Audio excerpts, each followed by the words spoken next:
Welcome back, everyone. This is Dave from Cobra Productions, here to strike first, strike hard, and show no mercy to Cobra Kai Season 4, Episode 2, First Learn Stand. The episode's description reads as follows. Johnny picks up defensive strategies, while Daniel learns how to go on the offensive. Amanda confronts Tori. New kid Kenny is bullied at school. The episode was directed by John Hurwitz and Hayden Schlossberg. The episode was written by a committee with a bunch of different names, including story editor Matt Green. Before going any further, I will tell you a couple of things. One, this is not a spoiler-free dojo, so if you haven't watched the episode, I highly recommend you go and check it out, and then come back and give me a listen. Secondly, if you are on one of the platforms that this podcast is now listenable, feel free to hit me up with a follow. You can also head over to my YouTube channel, Cobra Productions, where additional content can be discovered. If you are already on my YouTube channel, please like, share, and comment, as well as subscribing to my channel. Well, this is another fun episode. Both Daniel and Johnny trying out each other's versions of karate.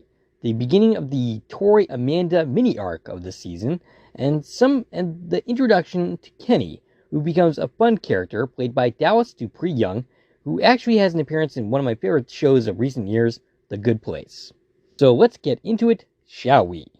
We open up with Kenny playing some kind of night game where you build castles, etc., etc. He gets an alarm and starts his morning routine, set to some rock-like jam. His mom made him some Rice Krispie treats, and man, am I jealous. He dances while he waits for the bus with headphones on and doesn't hear the bus creeping up on him until he hears the horn. And he sees a bunch of kids laughing at him, which includes butt wipe Anthony LaRusso, who joins in on the making fun of this kid. And credits. We cut to Daniel getting ready to sand the new sparring deck, but wouldn't you know it, Johnny is already there with an electric sander taking care of that for him. Daniel is pissed because that was going to be his lesson plan for the week. Alright, so how many times a week do these kids actually meet? Because if it's more than one, if it's like the entire week, 7 days a week, which I doubt, I don't think they have time for that, then that would be a hell of a boring week. They verbally spar at each other before Daniel is all like, let's not do this. The kids want us to work together. And I know you don't want to join Miyagi-Do, but you at least gotta respect it. Johnny comes back with, respect is a two-way street. Do you respect my style of karate? Which of course Daniel doesn't. He has to understand that he grew up with his defense first philosophy and always butted heads with Cobra Kai. Oh, but that doesn't matter because he's not Cobra Kai. Johnny is now Eagle Fang. But Daniel seems kind of annoyed by that because is Cobra Kai any different than Eagle Fang? And yes, Daniel, it is. I mean, it's still, yes, more of an aggressive style of karate than you're used to, but it is a middle ground between Cobra Kai and you. Daniel comes up with an idea. I will teach you a little Miyagi-Do, and you teach me some Eagle Fang. Johnny agrees to this by spitting in his hand and trying to shake Daniel's hand, which Daniel does not take, and I don't blame him. I would not either. Really, Johnny, was that really necessary? Cut to Tori serving tables, when who should she run into but Amanda? Tori doesn't yet know who she is. Oh, but she's going to get to know her on a very intimate level. Not like that, you pervs. But she's gonna be quite familiar with her by the end of the season. When Tori finally realizes exactly who she is, she's like, what, you're going to come to my job? Well, okay. You want to talk about boundaries, Tori? You did, after all, go to her house and destroy it last season. So, fair is fair, Tori. That's all I gotta say. Amanda tried calling her parents, which is fruitless because Tori takes care of her mother, and she isn't exactly up to phone calls. In fact, I'm not even sure she's capable of making any, but Amanda doesn't know that. She asks, should I have kicked down your front door? Well, maybe, Amanda. Then you would actually see what Tori's life is like. And then you can see for yourself why the creators want us to have sympathy for the Tori character, while excusing her actions in the past couple of finales. To be fair, the show moves away from those type of actions from this point on, at least as far as the kids are concerned. Amanda claims that the only reason that Tori isn't behind bars is because Samantha said she didn't want to drag on the ordeal, anymore. Yeah, okay, that's the reason why Tori is not behind bars. Another lame excuse for that, but good try, show. She says, by all means, have your little tournament, but you better not lay a finger on my Butterfinger. Just kidding, she does not say Butterfinger. She doesn't want her to lay a finger on Samantha until the tournament. Or Tori will spend the rest of her life behind bars. I don't quite think that the crime that she committed would be enough to send her to prison for life, especially as a minor. But whatever, Amanda. Good scare tactic there, I guess. Amanda eventually ends up helping Tori to get fired.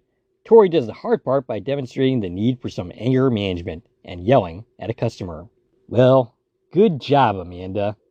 Cut to basketball practice, which Kenny, the turd himself, Anthony, his friends, and a girl Anthony and Kenny will both end up liking, named Leah.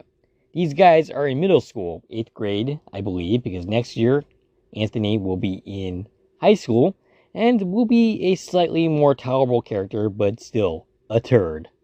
Anthony proves himself to be bad at basketball and gets a basketball to the face thanks to Kenny himself, which embarrasses Anthony and furthers that whole rivalry. And it tracks that Anthony would be bad at basketball because, basically when we saw him in the first season, he was just a lump. Cut back to Daniel teaching Johnny Miyagi-Do by having him paint a fence. Johnny seemingly gives up on this after a solid minute, but then Daniel karate chops a beer bottle, which seems to impress Johnny. He points out that Miyagi-Do saved his ass against Kreese last season, and it wasn't for the first time. We flash back to when Miyagi stopped Kreese from choking Johnny out at the beginning of Karate Kid 2. Daniel finishes by saying, nobody was more badass than Mr. Miyagi, and truer words were never spoken. In fact, in the entire series, including the fourth one, which I barely watched, I never watched it, but I know for a fact that he didn't lose a fight in that series either. Miyagi has never lost a fight, and he's never going to because he's dead. Anyway, these words are enough to convince Johnny to going back to painting the wall. Cut to Robbie training Cobra Kai in Miyagi-Do. Kreese points out that their entire style is reactive, meaning they can set up little traps, and Robbie demonstrates on Tori this possible technique. But this ends up pissing Tori off. She ends up attacking Robbie, and Kreese sends her to the principal's office. Tori reveals that she lost her job, and Kreese asks, do you feel sorry for yourself? Tori can't seem to come up with an answer. She just kind of stumbles at the question. Kreese says, when something bad happens, you can either let it tear you down or build you up. And that is actually good advice. Like I've said in the past, Kreese isn't always wrong. He's just a total whack job. He finishes with, sometimes a step backwards opens up a path forward. Kreese then asks, so what happened? And this is how he learns about Amanda's involvement in getting her fired. We don't see that conversation, and we don't really need to.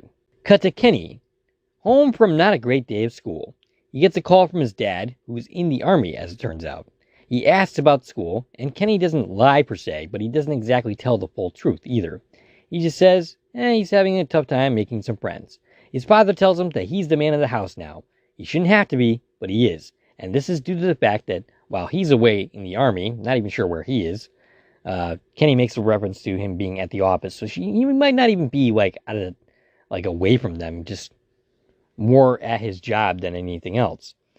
But the main reason that he has to be the man in the house is that the older brother, who turns out to be Sean, we won't find that out till the end of the episode, is in juvie. We cut to Johnny training once again under Miyagi-Do, and this time we have a little montage of him waxing on, waxing off, while Daniel talks about the history of Miyagi-Do, set to the Karate Kid theme, trying to balance on the koi pond, which he eventually ends up falling into the water. Not for the first time from the look of his already wet pants. Johnny comes up saying he doesn't see how he's going to use any of this in a real fight. And Daniel says that Miyagi's best advice for defensive karate is, don't be there. Johnny asks, are we done, or do I have to freeze my nuts off in here, finding his chakras or something? And Daniel says, nope, He got a little taste of Miyagi-Do, and that is all that he was required to do. Johnny hops out of the water and says, "Well, I hope you're ready for tomorrow, because tomorrow you learn real man's karate." And Daniel can't wait to hear the illustrious history of Eagle Fang karate. Hey, Johnny, if you want me to make up a backstory for you, I'm more than willing. Kenny is at home playing his game, which he got a friend request from Leah. He reveals that he does some cosplay for the dungeon game he plays and checks out her Instagram page and thinks it's cool. Aw, he's got a little crush. But this turns out to be nothing more than Anthony, Buttwipe, and his friends messing with him. His friend suggests a meetup, and Anthony reluctantly goes along with the plan. But he asks, why? What are we doing? And the kid is all like, just do it. And Anthony does so. Though it is clear that he does have some qualms. We see Amanda at the grocery store buying some cheese. Hey, Amanda, all you need to do is ask for me, and I will be cheesy enough for you. That marriage proposal is still on the table. She drops the cheese, ouch, and it rolls to Kreese. Amanda asks, don't you have to be a certain distance away from me? And Kreese points out, actually, it's the other way around, because he's the one with the restraining order on her. And so, technically speaking, she's the one in violation. He's there to make her feel guilty about Tori, and does a damn good job of it, pointing out that Tori, unlike Samantha, doesn't have anyone to defend her, because her mother is too sick to do so. That she has to pay her bills, buy the food, and basically be the provider. Amanda, of course, didn't know any of that. I hate to break it to you, Amanda, but Kreese won that round. Daniel shows up for Eagle Fang training and finds himself in an abandoned factory. Johnny is espousing his new philosophy, and I gotta say it's not bad. Something about not waiting for problems to show up at your door, but to strike first. And what I love about this montage is watching Daniel get progressively better at what Johnny is trying to teach, with more offensive style of karate, while Johnny is genuinely rooting for him. Regardless of his rough edges, Johnny is actually a really inspiring, good teacher. Kenny shows up to the meeting, wearing his cosplay gear, and wouldn't you know it, it's a trap. I mean, I saw that one coming a mile away. I mean, granted, I was actually watching the scene, but still, I'm pretty positive that I would not have fallen for this. But then again, my 14-year-old self was pretty dumb, so I probably would have. In fact, I think I did fall for something similar to this, though not exactly. I was lured to stay after school, missing my bus, a note from my supposed crush at the time to meet there, and nobody ever showed up. So yeah, that was clearly a trick. I never actually figured out who did that. Anyway, that's a little peek into how pathetic I was back in high school. Moving along, they are taking video of Kenny and laughing at him, and they're about to post it when Kenny freaks out and knocks the phone out of their hands, breaking it, pissing Anthony off. Kenny didn't want to break the phone, but they were being assholes. Now this leads to Kenny being beaten up while Anthony watches. Anthony doesn't really want to join in on this beating, but after some peer pressure, Anthony is about to. Kenny ends up getting away, running away, and hiding in a garbage can. Cut to Daniel and Johnny at a hockey game, which according to Johnny is still part of his training. Daniel points out what should be a spearing penalty, so Johnny calls to the ref, pointing out the penalty, sending the player to the penalty box. That works? I mean, it never worked for me. Anytime I've ever been at a hockey game and yelled for the ref about a bad call or a non-call, they just ignored me. But then again, this probably isn't like a professional league. Actually, I'm not even really sure what this is. Anyway, moving along. The player is pissed off and yells at the pair. Johnny points to Daniel and says, hey, he's the one that called it. Johnny is throwing Daniel under the bus, and Daniel seems to defuse the situation, which Daniel is proud of. All Johnny can do is smile and drink his beer. After the game, Daniel says he had fun. And he says, while he isn't going to change his stripes, he admits that he has more of an understanding of the way Johnny thinks, and respects Eagle Fang the way you respect a madman with a nuke. Johnny will take it. They are soon joined by the hockey player and some others that were playing for the team who are super pissed. Eventually, someone recognizes Daniel, and they start pointing out how hot his wife is. Agreed, gentlemen. Meanwhile, Johnny has disappeared. But after a while of making fun of how hot Daniel's wife is, Daniel gets angry and decides to strike first. When they won't stop talking about his wife, he ends up kicking every one of their butts. Johnny rejoins the scene with a pretzel. Kick ass. Way to assert your dominance, Johnny says, proud. And Daniel asks, where the hell were you? Johnny replies in my favorite moment of the episode, don't be there, and walks away. I'm not sure how to describe the look on Daniel's face. Kind of pissed, but kind of amused at the same time. We cut to the car dealership with Lanouche. Long time no see, Lanouche. In fact, we haven't seen the dealership yet this season. Welcome to your Season 4 debut, car dealership. Tori comes in looking pissed. Apparently, Amanda tried to do a good deed, but Tori doesn't appreciate it. She was trying to leave a bag of food for Tori after Kreese's little speech. Amanda says that she just wants everything to be over.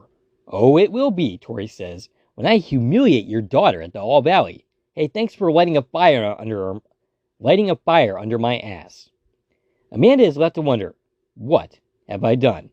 A way to make that situation better, Amanda.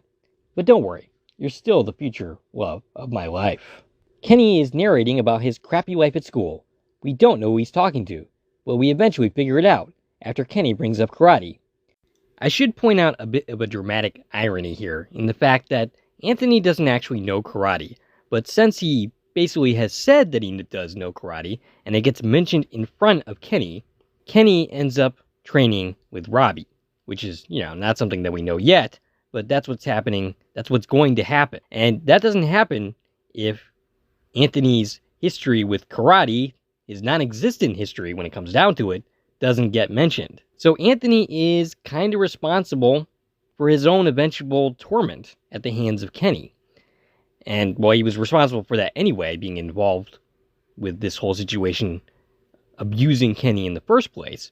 But he actually hands his enemy the means to eventually get the upper hand on him. We see who Kenny is talking to. And wouldn't you know it, it's Sean, the big man himself. He tells his brother, oh, don't worry about it, little brother. I know a guy that can help. And that, ladies and gentlemen, is the episode. A fun episode, mostly because of the Daniel and Johnny scenes, which are always a joy. There really should be more of those type of scenes, but I get why they don't have them as much. And there's plenty of things set up here that will make for a hell of a season. If you like this video and want to support the channel, there are a number of ways to do so. You can follow me on Twitter at Core Productions. You can join my Corman Productions Facebook page. You can buy something from the Corman Productions store on Zazzle. You can buy me a coffee, which is a new way to support content creators such as myself. And of course, you can like, share, and comment on this video, as well as subscribing to my channel. This is Dave from Corman Productions, signing off.